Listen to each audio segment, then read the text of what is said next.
ওনাকে ইট চুরির দায়ে, সরকারি ইট চুরির দায়ে গ্রেপ্তার করা হয়েছে। মধুপুর থানায় রেকর্ড দেখতে আপনারা পাবেন।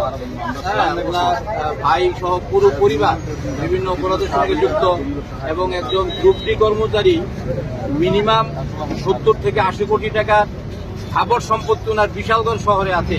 আমি তথ্যভিত্তিক বিভিন্ন সময় সংবাদও করেছি, জানি না ওইসব সংবাদের পরিপ্রেক্ষিতে কিনা আজকে পরিকল্পিতভাবে উনি তো ছিলেনই সঙ্গে বিশালগড়ের কিছু দাগি নেশা সামগ্রীর বিভিন্ন গাড়ি, বিন্দুসার বেশ কয়েকটি নামি বেনামি গাড়ি আছে এবং এই গাড়িগুলো দিয়ে আজকে উনি একটি গাড়ি, এই বিষয়টা নিয়ে মূলত সম্ভবত আজকে একটি গাড়ি যেগুলোতে গাঁজা সহ বিভিন্ন সামগ্রী মাথার করে বুলেরো যাত্রীবাহী গাড়ি, এই গাড়িটাকে আজকে সাফাই করার জন্য উনি বাইপাসে একটি ধোয়া গাড়ি পরিষ্কার করার একটা দোকান আছে, ওখানে গেছিলেন।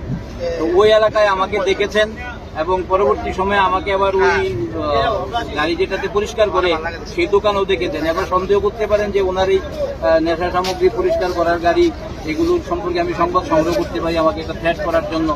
তো যে কোনো কারণেই হোক, আমি জানি না আজকে তারা কিভাবে, কেন এবং পরিকল্পিতভাবে যারা আক্রমণ করেছে। বিন্দুসার ছেলে তো ছিলই, সঙ্গে বিশালগড়ে নিশি কুটুম্ব, বেশি রাত্রিতে যারা গাড়ি নিয়ে দাপাদাপি করে অন্ধকার গলিতে, আমরা যারা বিভিন্ন সময়, আমি ব্যক্তিগতভাবে ক্রাইম রিপোর্টার হিসেবেই পরিচিত, তো সেই সুবাদে আমি বেশ কয়েকটা দু একজনকে দেখেছি যারা বেশি মারমুখী ছিল, ওরা নেশার গাড়ি চালায় এবং আমি এই মুহূর্তে নামগুলো বলছি না, আমরা পুলিশের কাছে এফআইআর সেই নাম টামগুলো দেবো।